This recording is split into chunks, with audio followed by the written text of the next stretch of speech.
دیکھیے قرآن مجید ہمیں جس کے دروازے پہ لا لا کے کھڑا کرتا ہے، جی اللہ جس کے دروازے پر ہمیں بار بار لا کے کھڑا کرتا ہے، ایسا لگتا ہے جیسے جی بسرے بھولے بسرے کھوئے ہوئے گم ہوئے میں لوگوں کو کوئی پکڑ کر ڈھونڈ کر لا کر اس کے گھر پہنچائے۔ یہ والا کام ایسا لگتا ہے اللہ بار بار یہ کر رہا ہوتا ہے۔ قرآن کی ہر 2 آیتوں کے بعد یہ کام اللہ کا کلام کر رہا ہوتا ہے کہ لوگوں کو کھوئے ہوئے لوگوں کو پکڑ کے علی کے دروازے پہ کھڑا۔ ہدف اور مقصد ایک، اور صلوات پڑھ لیں نبی کی نام۔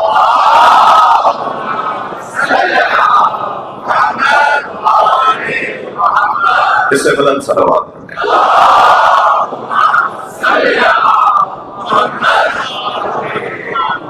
یعنی اللہ یہ چاہتا ہے کہ سب اس دروازے پر آ جائیں، اور جب اللہ یہ چاہتا ہے تو خود بخود اللہ کا رسول بھی یہی چاہتا ہے۔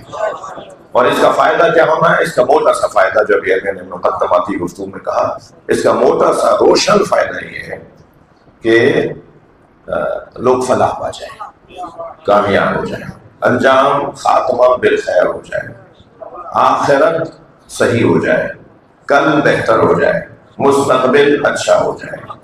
ان بچوں سے ہم کہتے ہیں پڑھ لو تاکہ تمہارا کل اچھا ہو جائے، آج محنت کر لو تاکہ تمہارا مستقبل سنور جائے۔ یہی کچھ قرآن مجید میں اللہ کہہ رہا ہے کہ آج توجہ کر لو تاکہ کل تمہارا بہتر ہو جائے، آخرت تمہاری لعلکم تفلحون، آخرت تمہاری بہتر ہو جائے۔ وہ جو اللہ بار بار لا کے علی کے دروازے پہ کھڑا کرتا ہے نا، مثال کے طور پر قرآن مجید میں کون سی آیت ایسی ہے، کون سا سورہ ایسا ہے جس میں اللہ نے علی کا ذکر نہیں کیا؟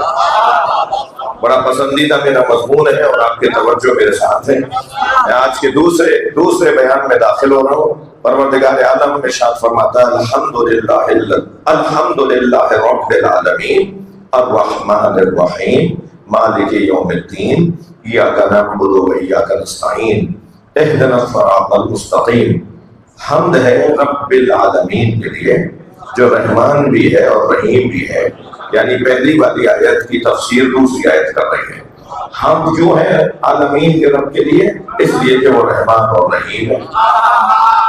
الحمدللہ رب العالمین، عالمین کے رب کے لیے حمد ہے ہی اس کے لیے۔ کیوں اس کے لیے؟ اس لیے کہ وہ رحمان اور رحیم ہے، اور کیوں رحمان اور رحیم ہے؟ اس لیے کہ مالک یوم الدین ہے۔ بڑی عنایت آپ کے توجہ، یعنی ایک آیت بعد والی آیت دوسری پہلے والی آیت کی تفسیر کر رہی ہے، یعنی پورا سورہ الحمد ایک آیت دوسری آیت کی تفسیر کر رہی ہے۔ الحمد ہے ہر طرح کی حمد، الف لام لگا ہوا ہے نا حمد کے اوپر، ہر طرح کی حمد، اشارے میں کرو، زبان سے کرو، آنکھوں سے کرو، ہاتھ سے کرو، سوچ کر کرو، بول کر کرو، چل کر کرو، بیٹھ کر کرو، کھڑا ہو کر کرو، ہر طرح کی حمد عالمین کے رب کے لیے۔ کیوں؟ اس لیے کہ وہ رحمان رحیم ہے۔ کیوں رحمان و رحیم ہے؟ اس لیے کہ وہ مالک یوم الدین ہے۔ مالک یوم الدین ہے، اسی لیے ایاک نعبد و ایاک نستعین۔ جب وہ مالک یوم الدین ہے تو اسی کے لیے تو کہا جائے گا ایاک نعبد و ایاک نستعین، اور جس کے لیے کہا جا رہا ہے ایاک نعبد و ایاک نستعین، ہم تیری ہی عبادت کرتے ہیں۔ بھائی توجہ چاہوں گا، ہم تیری ہی ایاک نعبد، ہم تیری ہی عبادت، ہم ہیں میں نہیں ہے۔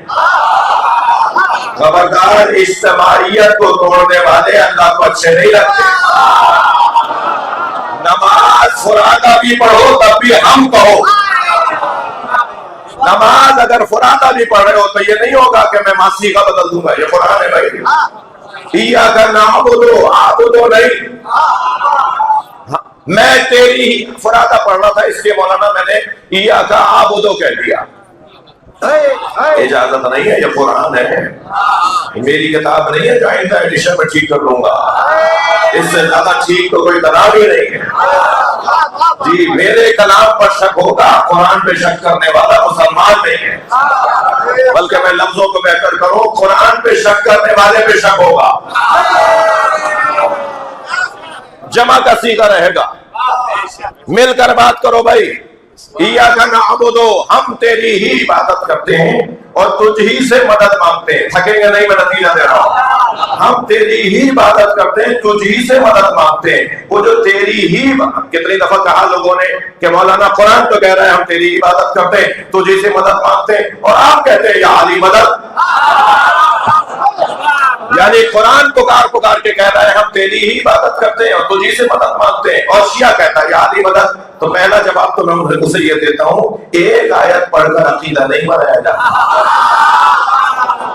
پورا قرآن پڑھ کر عقیدہ بنے گا. ہمارے جتنے عقائد ہیں نا پورا قرآن پڑھنے کے بعد بنائے گئے ہیں، ایک ایک آیت سے عقیدہ نہیں بنے گا، ورنہ بند گلیوں میں جا کے کھڑے ہو جاؤ گے. اور پورا قرآن جاننے اور سمجھنے کا دعویٰ سوائے اہل بیت کے کسی نے نہیں کیا. توجہ ہے بات کی؟ ایاک نعبد و ایاک نستعین، ہم تیری ہی عبادت کرتے ہیں اور تجھی سے مدد مانگتے ہیں. کہنے والا کہہ رہا ہے اہدنا الصراط المستقیم، مجھے علی کے راستے پہ لائے کر.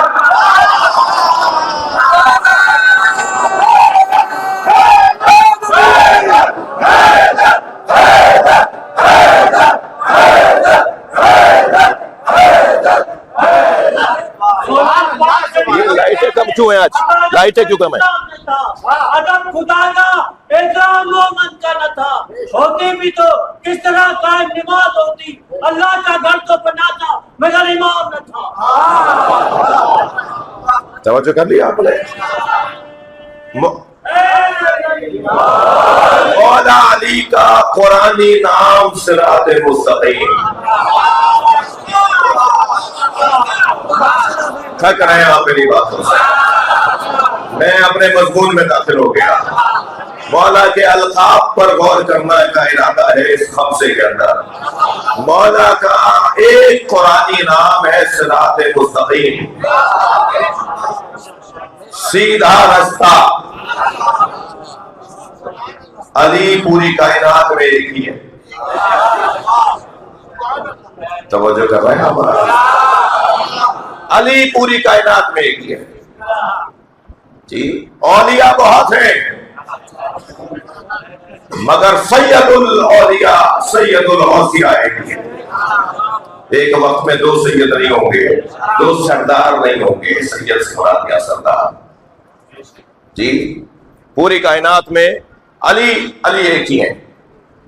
قرآنی نام میرے مولا علی کا ایک صراط مستقیم. والحمدللہ رب العالمین الرحمن الرحیم مالک یوم الدین ایاک نعبد و ایاک نستعین. کہنے والا کہتا ہے قائم رکھ اہدنا، قائم رکھ، دکھا نہیں، دکھا نہیں، ہدایت کر نہیں کہ قائم رکھ. کہاں توجہ ہے؟ قائم رکھ کہاں؟ صراط المستقیم، سیدھے رستے پر. اللہ کا سیدھا رستہ مولا علی کے ذات جو سیدھا اللہ تک پہنچاتا ہے. یعنی اگر اس تک پہنچ جاؤ نا تو آنکھیں بند کر کے چلو. یہی مطلب ہوا نا. یہاں اب کسی کے سہارے کی ضرورت نہیں ہوگی. یہاں تک پہنچ جاؤ تو سیدھا اللہ تک پہنچو گے. اس پہ چڑھ جاؤ، اس پر آ جاؤ تو سیدھا اللہ تک پہنچو گے. دیکھیے قرآن مجید میں سبیل کی جمع ہے. والذین جاہدوا فینا لنہدین سبلنا، جو ہماری راہ میں جہاد کرتے ہیں ہم انہیں رستے دکھاتے ہیں. لہذا سبیل کی جمع سبل، مگر صراط کی جمع نہیں آئی. اس لیے کہ شہباز قلندر جیسے اور قلندر ہے، علی جیسا کوئی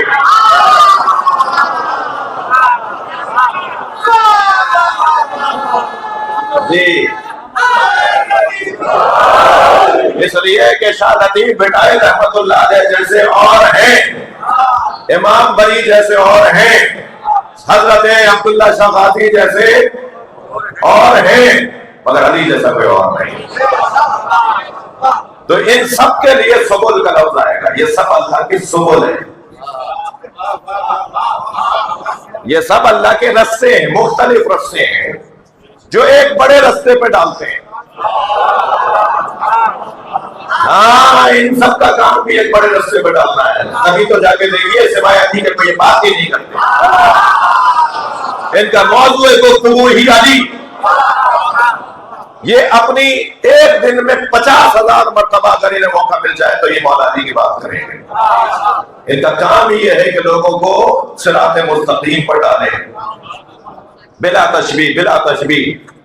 اسلام آباد مرکز تک پہنچنے کے لیے یہ جو لطیف آباد کا یہ جو روڈ ہے یہ پہنچائے گا آپ کو اسلام آباد؟ یہ نہیں پہنچا پائے گا. ایسے ہی 50,000 رستے ہیں پورے ملک کے اندر جو اسلام آباد نہیں پہنچا سکیں گے. یہ سارے 85 رستے ایک بڑے رستے پہ ڈالتے ہیں اور وہ بڑا رستہ ہے جس پہ آتا ہے تو یقین کرو گے پہنچو گے. یہ جتنے بھی اولیاء الہی ہیں یہ سب علی تک پہنچاتے ہیں اور علی کا کام ہے اللہ تک پہنچانا.